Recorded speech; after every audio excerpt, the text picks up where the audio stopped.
Welcome back to Anne of Green Gables, chapters 21 and 22. I hope you all enjoy.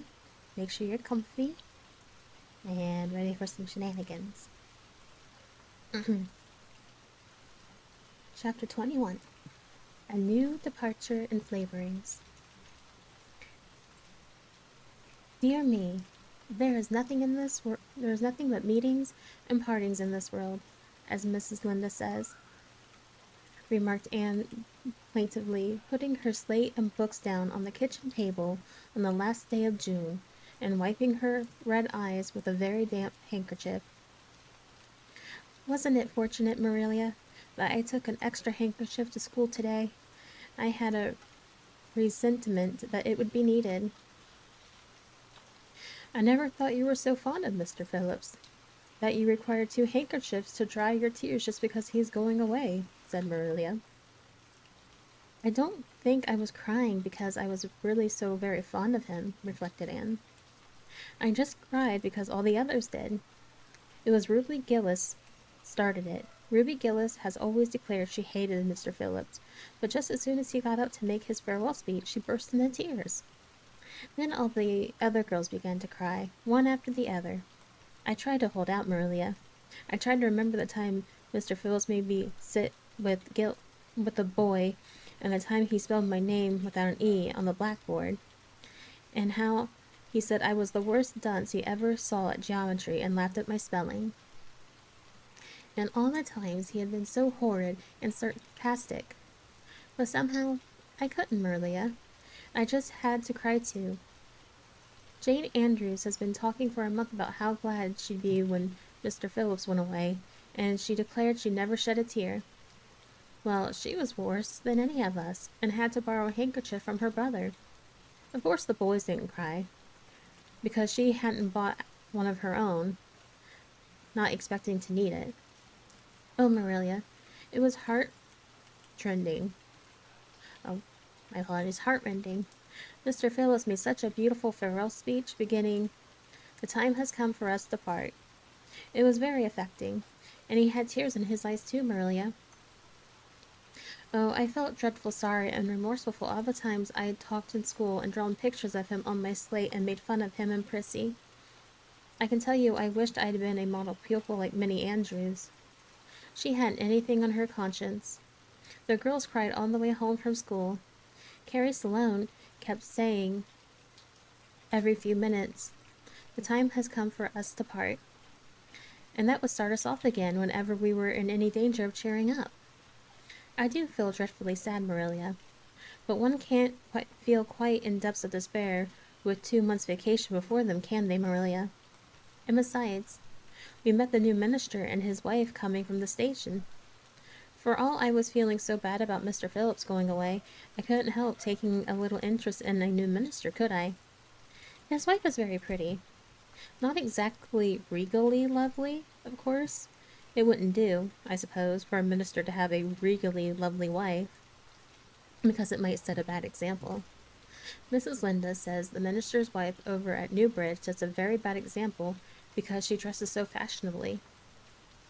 Our new minister's wife was dressed in blue muslin with lovely puff sleeves and a hat trimmed with roses. Jane Andrews said she thought puff sleeves were too worldly for a minister's wife. I didn't make any such uncharitable remarks, Marilia, because I know what it is to long for puff sleeves. Besides, she's only been a minister's wife for a little while, so one should make allowances, shouldn't they? And they are going to board with Miss Linda until the Manseys is ready. If Marilia, in going down to Miss Linda's that evening, was actuated by any motive save her avowed one of returning the quilting frame she had borrowed the preceding winter, it was an amiable weakness shared by most of Invalida people. Many a thing Miss Linda had lent, sometimes never expecting to see it again, came home that night in charge of the borrowers thereof. A new minister, and moreover a minister with a wife, was a lawful object of curiosity in a quiet little country settlement where sensations were few and far between.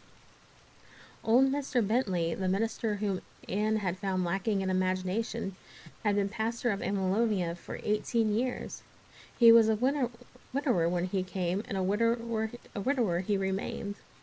Despite the fact that gossip regularly married him to this, that, and or not the other one, every year of his sojourn.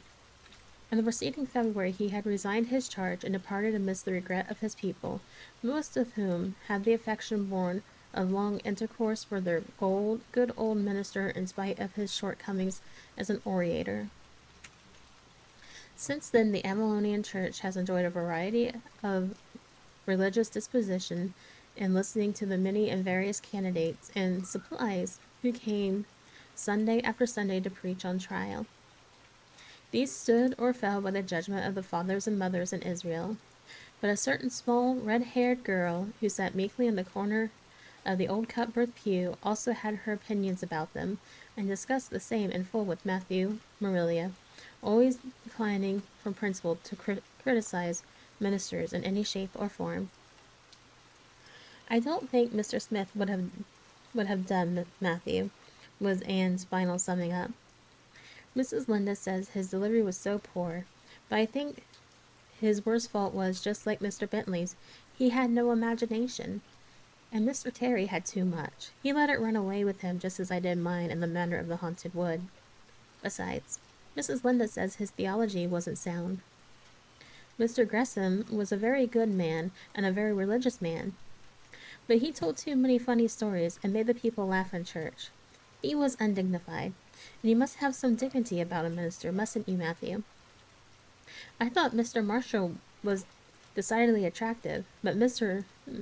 Linda says he isn't married, or even engaged, because she made special inquiries about him, and she said it would never do to have a young married minister in Analovia, because he might marry into the congregation, and that would make trouble.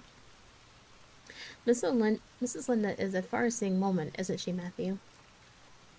I'm very glad they called Mr. Allen. I liked him because his sermon was interesting, and he prayed as if he meant it, and not just because if he did it because he was in the habit of it. Mrs. Linda says he isn't perfect, but she says she supposes we couldn't expect a perfect minister for even $150 a year. And anyhow, his theology is sound because she questioned him thoroughly on all the points of doctrine. And she knows his wife's people, and they are the most respectable, and the women are all good housekeepers. Mrs. Linda says that sound doctrine in the man and good housekeeping in the woman make an ideal combination for a minister's family. The new minister and his wife were a young, pleasant-faced couple, still on their honeymoon, and full of good and beautiful enthusiasms for their chosen life work.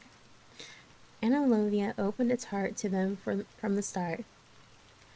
Old and young, like the frank, cheerful young man with his high ideals, and the bright, gentle little lady who assumed the mistressship of the Manceys. With Mrs. Allen, Anne fell promptly and wholeheartedly in love. She had discovered another kindred spirit. Mrs. Allen is perfectly lovely, she announced one Sunday afternoon. She's taken our class, and she's a splendid teacher. She said right away she didn't think it was fair for the teacher to ask all the questions, and you know, Marilia, that is exactly what I've always thought. She said we could ask her any question we liked, and I asked ever so many. I'm good at asking questions, Marilia. I believe you, was Marilia's emphatic comment. Nobody else asked any except Ruby Gillis, and she asked if there was to be a Sunday school picnic this summer. I didn't think that was a very proper question to ask, because it hadn't any connection with the lesson. The lesson was about Daniel in the lion's den. But Mrs. Allen just smiled and said she thought there would be. Mrs. Allen has a lovely smile. She has such exquisite dimples in her cheeks. I wish I had dimples in my cheeks, Marilia. I'm not half so skinny as I was when I came here, but I have no dimples yet. If I had, perhaps I could influence people for good. Mrs. Allen said we ought to always try to influence other people for good. She talked so nice about everything. I never knew before that religion was such a cheerful thing. I always thought it was kind of melancholy, but Mrs. Allen isn't. And I'd like to be a Christian if I could be one like her. I wouldn't want to be one like Mr. and Superintendent Bell. It's very not of you to speak so about Mr. Bell, said Marilia severely. Mr. Bell is a real good man. Oh, of course he's good, agreed Anne. But he doesn't seem to get any comfort out of it. If I could be good, I'd dance and sing all day because I was glad of it. I suppose Mrs. Allen is too old to dance and sing, and of course it wouldn't be dignified in a minister's wife. But I can just feel she's glad she's a Christian, and that she'd be one even if she could get to heaven without it. I suppose, well, we must have Mr. and Mrs. Allen up to tea some day soon, said Marilia reflectively. They've been most everywhere but here. Let me see. Next Wednesday would be a good time to have them. But don't say a word to Matthew about it, for if he knew they were coming, he'd find some excuse to be away that day. He got so used to Mr. Bentley, he didn't mind him. He's going to find it hard to get acquainted with a new minister. A new minister's wife will frighten him to death. I'll be as secret as the dead, assured Anne. But oh, Marilia, will you let me make a cake for the occasion? I'd love to do something for Mrs. Allen, and you know I can make a pretty good cake by this time. You can make a layer cake, promised Marilia. Monday and Tuesday, great preparations went on at the Green Gables. Having the minister and his wife to tea was a serious and important undertaking, and Marilia was determined not to be eclipsed by any of the Analovia housekeepers. Anne was wild with excitement and delight. She talked it all over with Diane Tuesday night in the twilight as they sat on the big red stones by the Dryad's bubble and made rainbows in the water with little twigs dipped in pure balsam. Everything is ready, Diana, except my cake, which I'm to make in the morning, and the baking powder biscuits which Marilia will make just before tea time.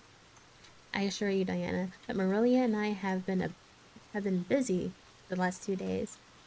It's such a responsibility having a minister's family to tea. I never went through such an experience before. You should just see our pantry. It's a sight to behold.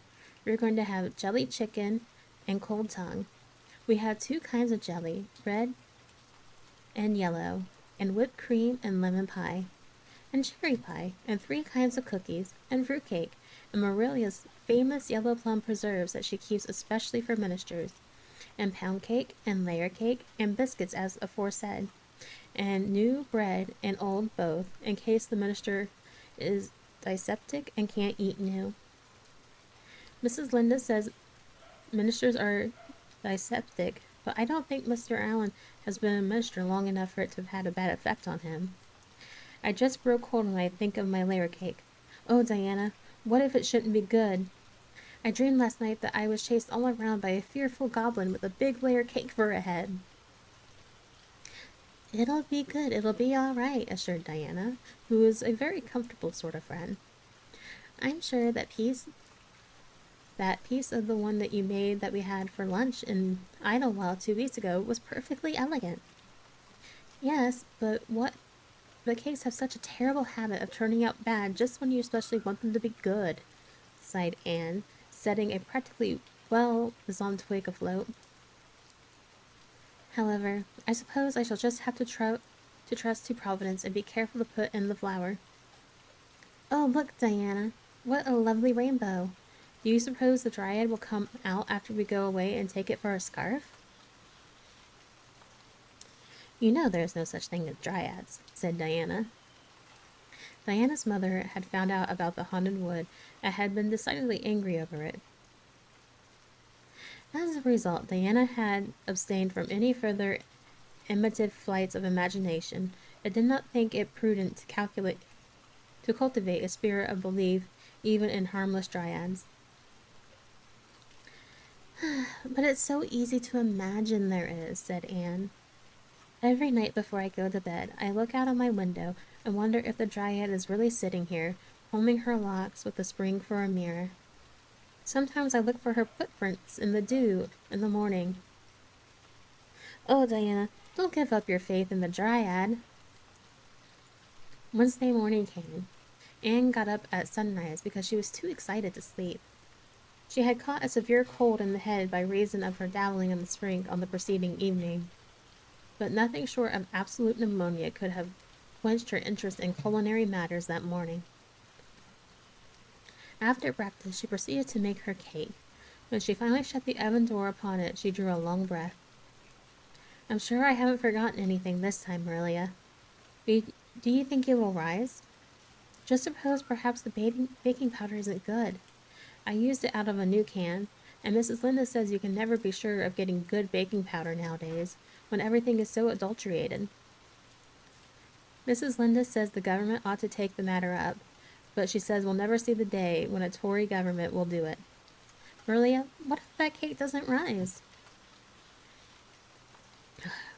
We'll have plenty without it, was Marilia's unimpassioned way of looking at the subject. The cake did rise, however, and came out of the oven as light and feathery as golden foam. Anne, flushed with delight, clapped it together with layers of ruby jelly and imagination, saw Mrs. Allen eating it and possibly asking for another piece. You'll be using the best tea set, of course, Marilia, she said. Can I fix the table with ferns and wild roses? I think that's all nonsense, sniffed Marilia. In my opinion, it's the eatables that matter and not the flummery decorations.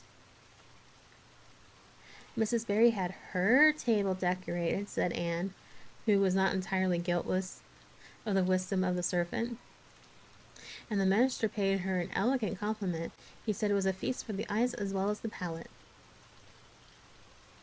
Well, do as you like, said Marilia, who was quite determined not to be surpassed by Mrs. Barry or anybody else.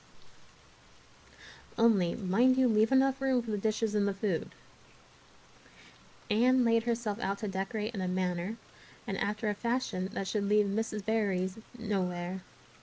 Having abundance of roses and ferns, and a very artistic taste of her own, she made that tea table such a thing of beauty that when the minister and his wife sat down to it, they exclaimed in chorus over its loveliness. It's Anne's doing, said Marilia, grimly just, and Anne felt that Mrs. Allen's approving smile was almost too much happiness for this world. Matthew was there, having been inveigled into the party only goodness and Anne knew how. He had been in such a state of shyness and nervousness that Marilia had given him up in despair.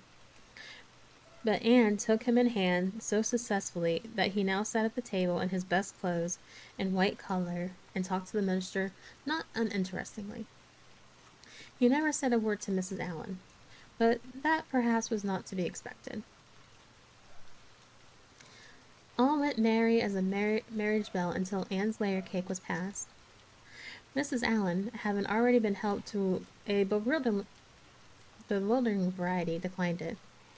But Marilia, seeing the disappointment on Anne's face, said, smilingly, Oh, you must take a piece of this, Mrs. Allen. Anne made it on purpose for you. In that case, I must sample it, laughed Mrs. Allen, helping herself to a plump triangle, as did also the minister and Marilia. Mrs. Allen took a mouthful of hers, and a most peculiar expression crossed her face. Not a word did she say, however, but steadily ate away. Marilia saw the expression and hastened to taste the cake. Anne Shirley, she exclaimed, what on earth did you put into that cake? Nothing but what the recipe said, Marilia, cried Anne with a look of anguish. Oh, isn't it all right? All right? It's simply horrible. Mr. Allen, don't try to eat it. Anne, taste it yourself. What flavoring did you use? Vanilla, said Anne, her face scarlet with mortification after tasting the cake. Only vanilla. Oh, Marilia, it must have been the baking powder. I had my suspicions of that baking powder filled with sticks. Go and bring me the bottle of vanilla you used. Anne fled to the pantry and returned with a small bottle partially filled with a brown liquid and labeled yellowly, Best Vanilla. Maria took it, uncorked it, and smelled it.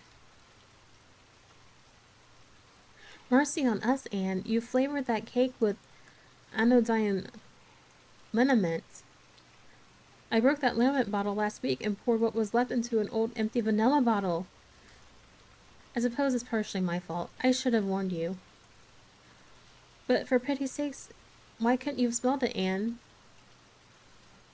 Anne dissolved into tears under this double disgrace. I couldn't. I had such a cold. And with this, she fairly fled to the gable chamber, where she cast herself on bed and wept as one who refuses to be comforted. Presently, a light step sounded on the stairs, and somebody entered the room. Oh, Marilia, sobbed Anne, without looking up. I'm disgraced forever. I shall never be able to live this down. It will get out. Things always do get out in Avalonia. Diana will ask me how my cake turned out, and I shall have to tell her the truth. I shall always be pointed at as the girl who flavored a cake with anodyne liniment. Gil, the boys in school will never get over laughing at it. Oh, Marilia, if you have a spark of Christian pity, don't tell me that I must go down and wash the dishes after this. I'll wash them when the minister and his wife are gone, but I cannot ever look at Mrs. Allen in the face again. Perhaps she'll think I tried to poison her. Mrs. Linda says she knows an orphan girl who tried to poison her benefactor, but the liniment isn't poisonous. It's meant to be taken internally, although not in cakes.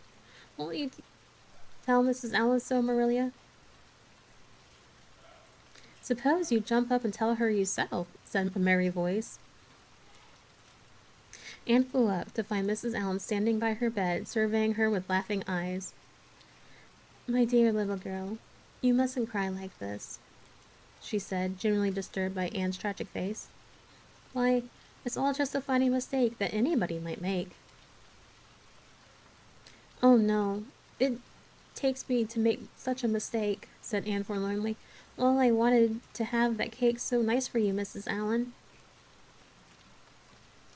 Yes, I know, dear, and I assure you I appreciate your kindness and thoughtfulness, just as much as if it had turned out all right. Now you mustn't cry any more, but come down with me and show me your flower garden. Mrs. Cuthbert tells me you have a little plot all your own. I want to see it, for I'm very much interested in flowers. Anne permitted herself to be led down and comforted, reflecting that it was really providential that Mrs. Allen was a kindred spirit. Nothing more was said about the liniment cake, and when the guests went away, Anne found that she had enjoyed the evening more than she could have expected, considering the terrible incident. Nevertheless, she sighed deeply.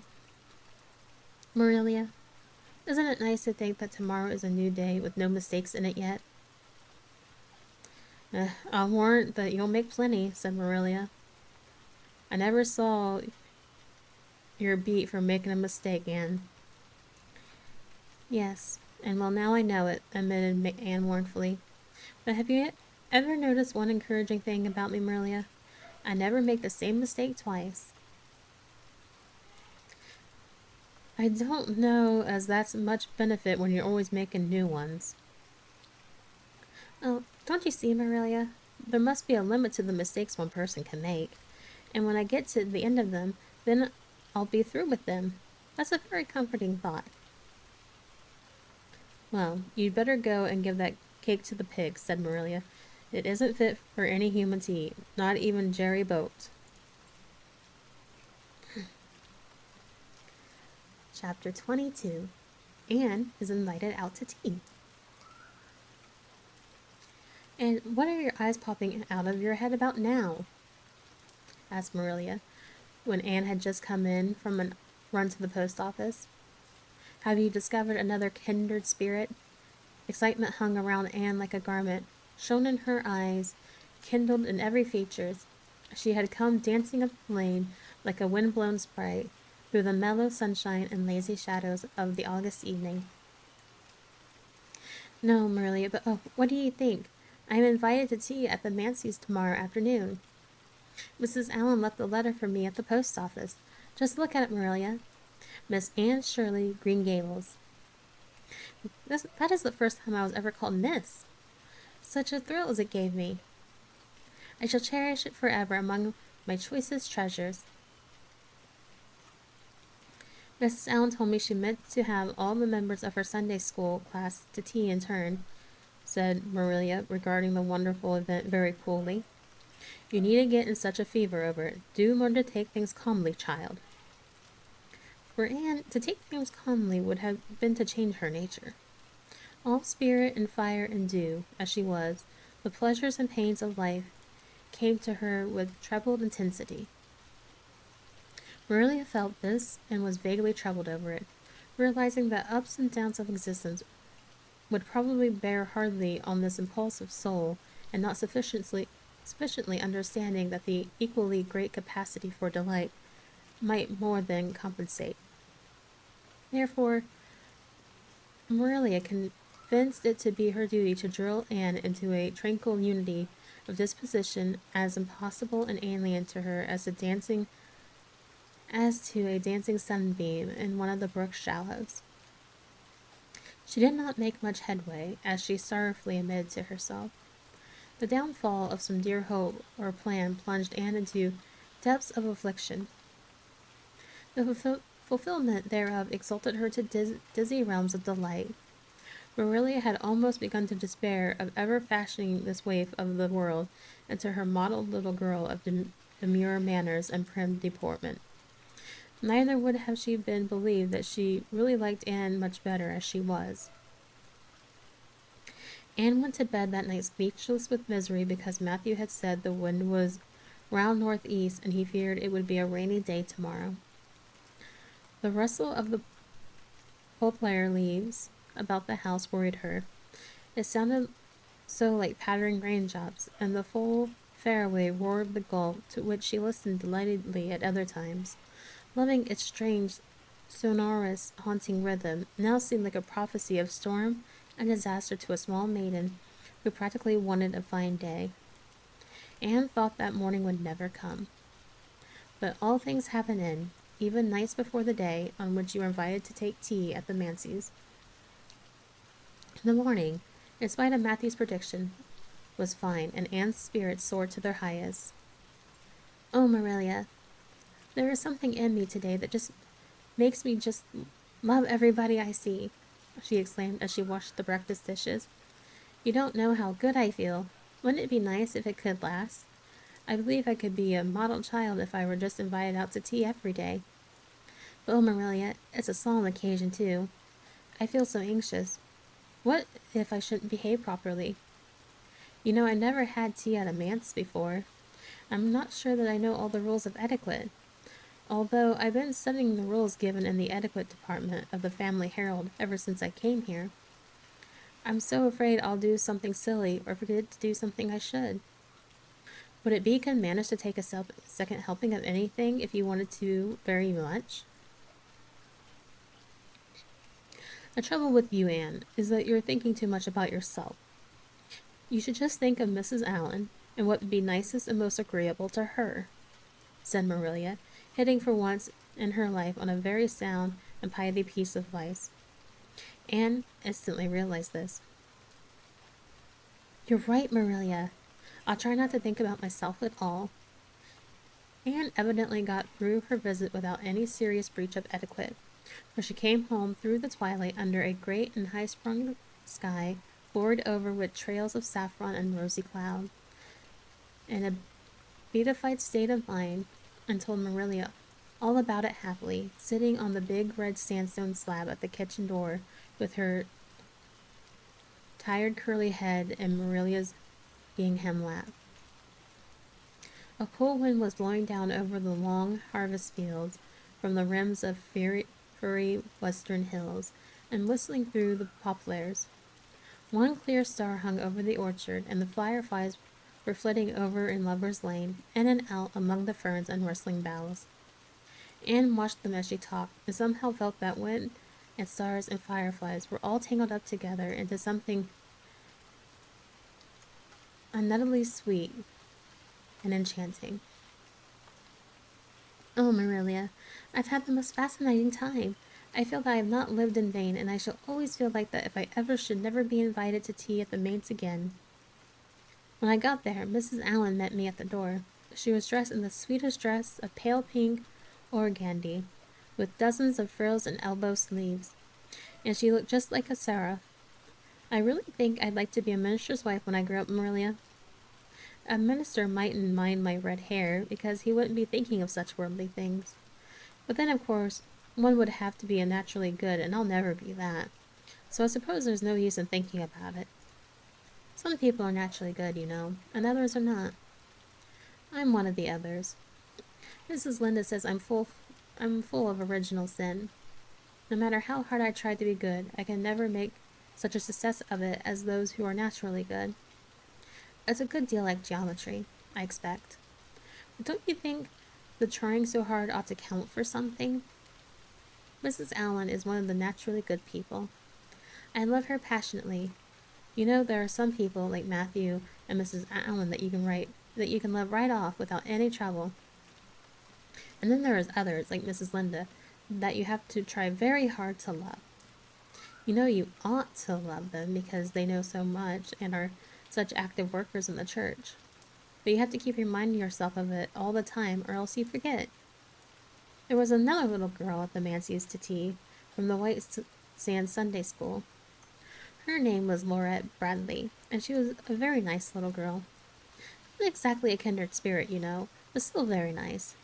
We had an elegant tea, and I think I kept all the rules of etiquette pretty well. After tea, Mrs. Allen played and sang, and she got Laurette and me to sing too. Mrs. Allen says I have a good voice, and she says I must sing in the Sunday school choir after this. You can't think of how thrilled I was at the mere thought. I have longed so to sing in the Sunday school choir, as Diana does, but I feared it was an honor I could never aspire to.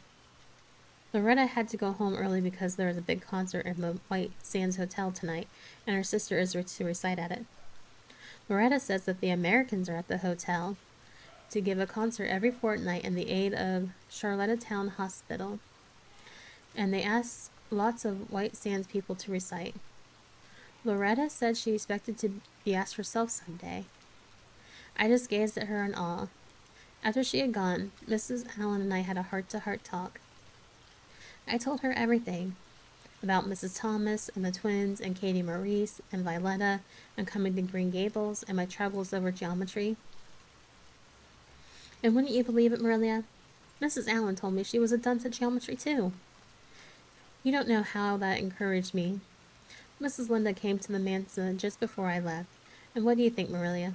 The trustees have hired a new teacher, and it's a lady. Her name is Mrs. Morel Stacy. Isn't that a romantic name? Mrs. Melinda says they've never had a female teacher in Avalonia before, and she thinks it's a dangerous innovation. I think it'll be splendid to have a lady teacher, and I really don't see how I'm going to live through 2 weeks before school begins. I'm so impatient to see her. And that brings us to chapter 23. Anne comes to grief and an affair of honor. That seems very, very,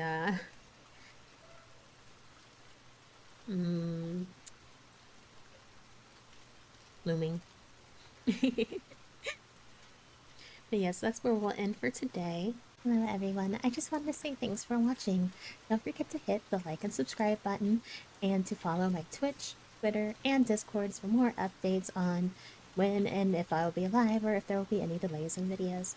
Thank you so much for watching. Have a nice day.